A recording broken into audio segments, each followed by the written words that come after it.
بسم اللہ الرحمن الرحیم الحمد للہ الذی لم یزل عالما حیا قیوما سمیعا بصیرا وعلی آلہ وصحبہ وسلم تسلیما کثیرا کثیرا۔ قال اللہ تبارک و تعالی فی القرآن المجید والبرہان الرشید الذین یؤمنون بالغیب ویقیمون الصلاۃ ومما رزقناہم ینفقون۔ وقال النبی صلی اللہ تعالی علیہ وسلم ان تعبد اللہ کأنک تراہ وَإِن لَّمْ تَكُن تَرَاهُ فَإِنَّهُ يَرَاكَ۔ وقال النبي صلى الله تعالى عليه وسلم إن أول ما يحاسب به العبد يوم القيامة من عمله صلاته فإن صلحت فقد أفلح۔ در دل مسلم مقام مصطفیٰ است، آبرو ما زنا میں مصطفیٰ است، در جوانی توبہ کردن شیوائے پیغمبری، عہد پیری گرگزالم می شود پرہیزگار، دل ز عشق او توانا می شود، خاک ہمدوش سریا می شود، چون با نام مصطفیٰ خانم درود، از خجالت آب می کردد وجود، اسلام ما محبت خلفائے راشدین، ایمان ما محبت آل محمد است۔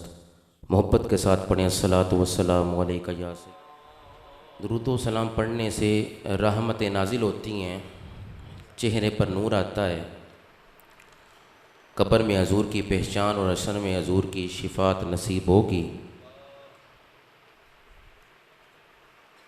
اس یقین سے پڑھیں کہ ہم پڑھتے ہیں اور آمینہ کے لال سنتے ہیں۔ کچھ خوش نصیب ایسے ہیں کہ جو روضہ رسول کے سامنے کھڑے ہو کر درود و سلام پڑھ رہے ہیں، ان میں قبلہ والد گرامی بھی ہیں۔ اللہ رب العزت ہمیں بھی یہ سعادت نصیب فرمائے۔ محبت نہ پڑھو ذرا الصلاۃ والسلام علیک یا سید یا رسول اللہ۔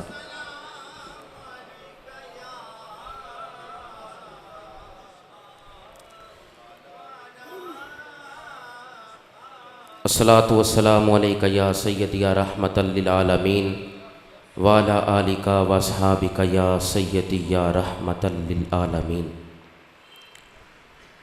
سجدہ عشق ہو تو عبادت میں مزہ آتا ہے، سجدہ عشق ہو تو عبادت میں مزہ آتا ہے، خالی سجدوں میں تو دنیا ہی بسا کرتی ہے۔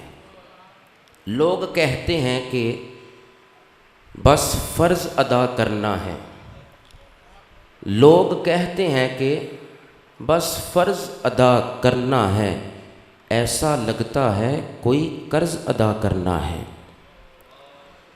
گرامی قدر حضرات، تیرے سجدے کہیں تجھے کافر نہ کر دیں، تیرے سجدے کہیں تجھے کافر نہ کر دیں، تو جھکتا کہیں اور ہے اور سوچتا کہیں اور ہے۔ کوئی جنت کا طالب ہے تو کوئی غم سے پریشان ہے، کوئی جنت کا طالب ہے تو کوئی غم سے پریشان ہے۔ ضرورت سجدہ کرواتی ہے، عبادت کون کرتا ہے؟ نہ کلمہ یاد آتا ہے نہ دل لگتا ہے نمازوں میں اقبال، نہ کلمہ یاد آتا ہے نہ دل لگتا ہے نمازوں میں اقبال، کافر بنا دیا ہے لوگوں کو 2 دن کی محبت نے، کتنی عجیب ہے۔ اقبال کہتے ہیں کتنی عجیب ہے گناہوں کی جستجو اقبال، کتنی عجیب ہے گناہوں کی جستجو اقبال، نماز بھی جلدی پڑھتے ہیں پھر سے گناہ کرنے کے لیے۔ اور میرا اس شہر عداوت میں بسیرا ہے جہاں، لوگ سجدوں میں بھی لوگوں کو سوچا کرتے ہیں۔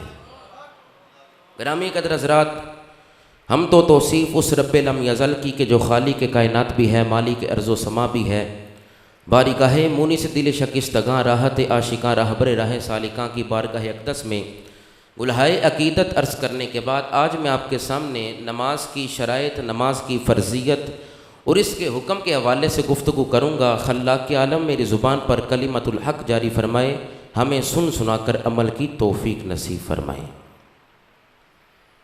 قبلہ شیخ گرامی آپ سب جانتے ہیں کہ وہ نبی علیہ السلام کی بارگاہ میں حاضر ہیں اور آپ سب کے لیے بھی دعا گو ہیں، اللہ رب العزت ہمیں بھی مسافر مدینہ بنائے۔